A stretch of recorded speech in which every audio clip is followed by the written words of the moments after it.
नमस्ते, मैं हूं संजय दीक्षित और आप देख रहे हैं दी जयपुर डायलॉग्स।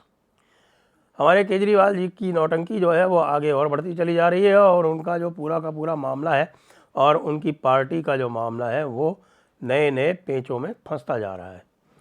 अब जो लेटेस्ट पेंच आया है वो ये है कि भाई आम आदमी पार्टी को एज अ पार्टी यदि मुलजिम बना दिया गया है तो अब इसका क्या इम्प्लीकेशन होगा। ईडी ने, जैसा आपको पता है, ईडी से प्रश्न पूछा गया था कि यदि आम आदमी पार्टी इसकी बेनिफिशियरी है तो क्या आम आदमी पार्टी को आपने इसमें मुलजिम बनाया है, सुप्रीम कोर्ट ने पूछा था। अब उसका उत्तर आ गया है। उत्तर ये है कि जी हाँ, अब आम आदमी पार्टी को as a person, as a corporate person उसको बना दिया गया है एक मुलजिम। अब ये जो मुलजिम की परिभाषा है, इसमें हमारे जो अभिषेक मनु सिंघवी या राज्यसभा वाले और दूसरे जो राज्यसभा वाले विशेष कुछ हमारे यहाँ वकील वकुलाए हैं जो राज्यसभा के बिना उनके सुरखाब का पर नहीं लगता। सुरखाब का पर आपको पता है ना क्या होता है। सुरखाब का पर जो है वो कुछ कबीले होते हैं, विशेषकर नॉर्थ ईस्ट में सुरखाब जो है वो एक मुर्गा होता है ख़ास तौर का, उसका पर जो है वो लगाया जाता है उनका जो लीडर होता है उसके। उससे पता चल जाता है कि जिसके सुरखाब का पर लगा होता है वो बिल्कुल सबका बॉस है।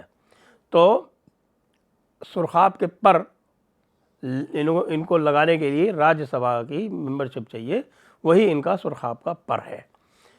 तो ये एक दो हैं इस प्रकार के, आप जानते हैं, कपिल सिब्बल और अभिषेक मनु सिंघवी। तो अब उन्होंने दूसरा ऑब्जेक्शन उठाना शुरू किया है और ये कहना शुरू किया है कि भाई इसमें आम आदमी पार्टी को जो यदि मुलजिम बना दिया गया है तो ये इसकी डेफिनेशन में नहीं आता है। डेफिनेशन जो है वो क्या है, पार्टी की क्या डेफिनेशन है, वो अगर आप लें और देखें representation of the people act में, तो पार्टी को भी एक एसोसिएशन ऑफ प्राइवेट पर्सन्स बोला गया है।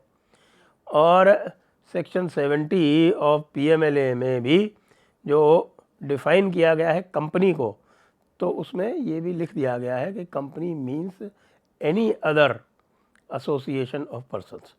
तो भाई इस हिसाब से तो ये आते हैं, इसमें पूरी तरह से चक्कर में फंसते हैं और पूरी की पूरी पार्टी जो है वो पीएमएलए में यदि उनको बना दिया गया है अक्यूज्ड तो वो प्रॉपर है। अब जो प्रश्न उठाया जा रहा है वो ये है कि भाई क्या इससे इनकी मान्यता पर किसी भी प्रकार का असर पड़ेगा। तो ये मैंने देखा, मैं आज देख रहा था कि कई जगह इसकी चर्चा हो रही है कि भाई इससे इनकी मान्यता पर क्या असर पड़ेगा। तो इनकी जो की मान्यता है वो मान्यता पूरी की पूरी जो है वो representation of the people act के अनुसार ही चलती है। मान्यता पर कोई असर किसी भी क्रिमिनल केस के होने से पड़ता हो, ऐसा कहीं पर भी कोई उल्लेख है नहीं।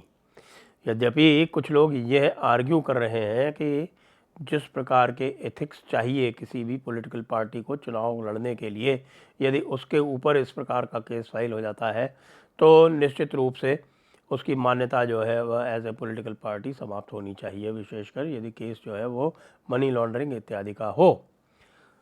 लेकिन आई एम सॉरी, लॉ जो है वो इसके ऊपर साइलेंट है। अब लॉ जहाँ साइलेंट होता है वहाँ पर कोर्ट का रोल आ जाता है, क्योंकि ये एक आपको पता होना चाहिए अनऑक्यूपाइड फील्ड का एक सिद्धांत है। उस अनऑक्यूपाइड फील्ड का सिद्धांत उपयोग करके कोर्ट जो है वो तरह तरह के निर्णय देते रहते हैं। ये कहते हैं कि भाई यहाँ पर कोई लॉ नहीं है तो हम बताते हैं आपको, जब तक कोई लॉ नहीं बन जाए। जैसे कि इलेक्शन कमीशन वाले में किया था इन्होंने, आपको ध्यान है ना कि इलेक्शन कमीशन के कॉन्स्टिट्यूशन में ये कहा गया है कि भाई जब तक पार्लियामेंट लॉ नहीं बना दे तब तक गवर्नमेंट करती रहेगी। तो उन्होंने अपनी तरफ से इम्पोज कर दिया कि ये अनऑक्यूपाइड फील्ड है, फिर पार्लियामेंट ने लॉ बना दिया। यद्यपि उस लॉ को भी लोगों ने चैलेंज कर दिया, क्योंकि धीरे धीरे जिस प्रकार से जुडिशरी आगे बढ़ती चली जा रही है वो हो सकता है ये सिद्धांत भी प्रतिपादित कर दे कि यदि उसने किसी सिद्धांत को एक बार गलत साबित कर दिया है तो उसके ऊपर कोई कानून नहीं बनाया जा सकता, उनका ही बनाया हुआ कानून सर्वप्रथम होगा। लेकिन ये स्थिति अब आएगी नहीं, क्योंकि मोदी 3.0 में जुडिशल रिफॉर्म्स तो होकर रहेंगे। कैसे होंगे, किस प्रकार होंगे, किस मात्रा में होंगे, ये सब बाद की बात है। आ जाते हैं वापस हमारे केजरीवाल जी पर, क्योंकि केजरीवाल जी पर भी तो संकट है ना। केजरीवाल पे भी जी पे भी संकट जो है वो तभी आएगा जब वो सज़ा याफ्ता हो जाए, क्योंकि हमारे यहाँ इस प्रकार का प्रावधान नहीं है जैसा कि इन्हीं के एक जस्टिस लोढ़ा ने बीसीसीआई में डाल दिया था। जी हाँ, आपको पता है कि बीसीसीआई का जो सिद्धांत है, जो बीसीसीआई में रूल डाला हुआ है जस्टिस लोढ़ा कमेटी के कहने पर, वो ये है कि यदि कोई चार्जशीट हो जाए किसी क्रिमिनल ऑफेंस में तो वो ऑफिस बेरर नहीं बन सकता। लेकिन हमारे पार्लियामेंटेरियन के लिए, हमारे मंत्रियों के लिए ये सिद्धांत नहीं है। आपको ध्यान हो, क्योंकि चीफ मिनिस्टर साहब जो हैं वो जेल में पड़े हुए हैं। यदि कोई ब्यूरोक्रेट 48 घंटे जेल में रह जाता है तो ऑटोमेटिक सस्पेंशन होता है उसका। लेकिन भाई साहब जेल से चला रहे हैं और बार बार रोक पिटिशन लगा रहे हैं और हाई कोर्ट्स मात्र ये कह दे रहे हैं कि ये हमारा क्षेत्राधिकार नहीं है। अरे भाई, हर क्षेत्राधिकार में घुस जाते हो अनऑक्यूपाइड फील्ड बता के, यहाँ क्यों नहीं घुस रहे हो? दाल में तो कुछ काला है ही। आप जानते हैं कि जो फॉरेन हैंड है, तथाकथित फॉरेन हैंड है या डीप स्टेट है, वेस्टर्न डीप स्टेट है, वो उसकी परछाई तो यहाँ पड़ ही रही है।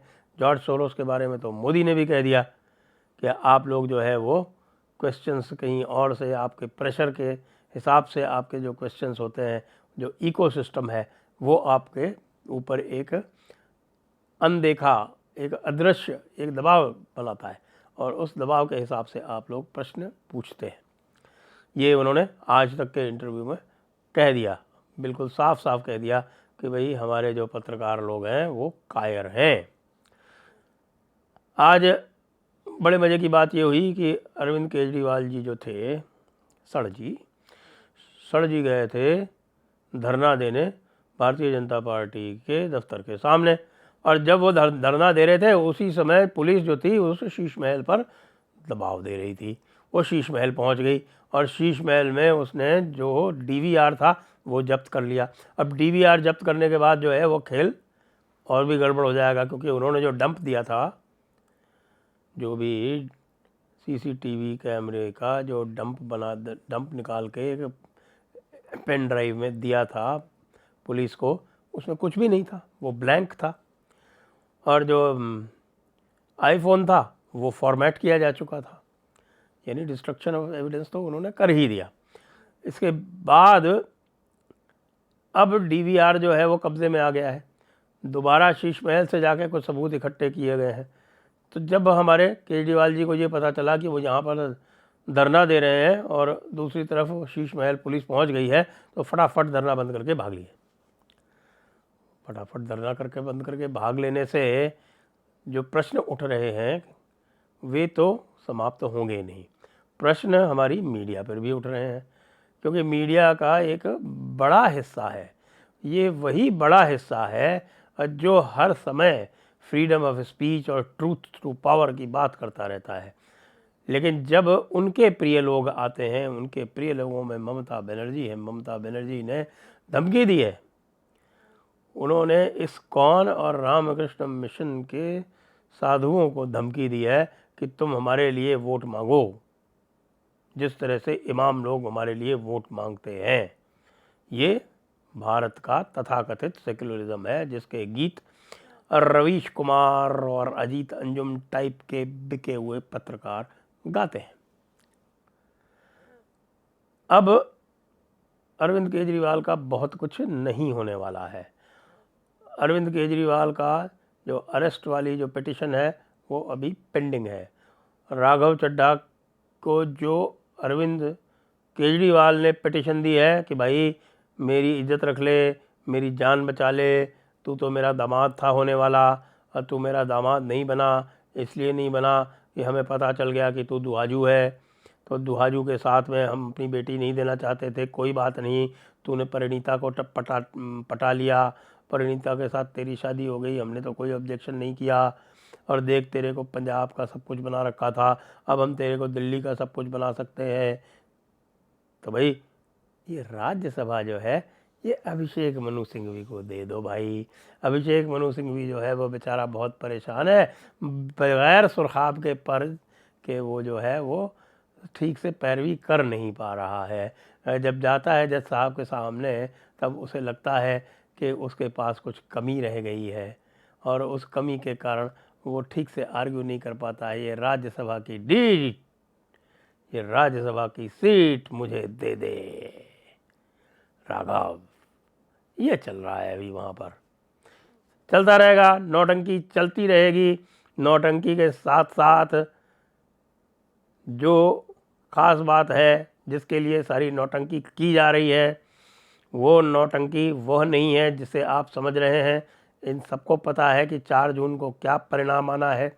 ये जो सारी नौटंकी की जा रही है वो उसके आगे के हिसाब किताब सेट करने के लिए की जा रही है और एक दूसरे को, इंडिया अलायंस के एक दूसरे पार्टनर्स को नीचा दिखाने के लिए की जा रही है। जैसा आपको पता है कि कांग्रेस नितांत असहज है इन सब कारनामों से। तो पॉपकॉर्न लेके बैठे रहिए और एक्शन चल रहा है, देखते रहिए। जय हिंद, जय भारत, वंदे मातरम।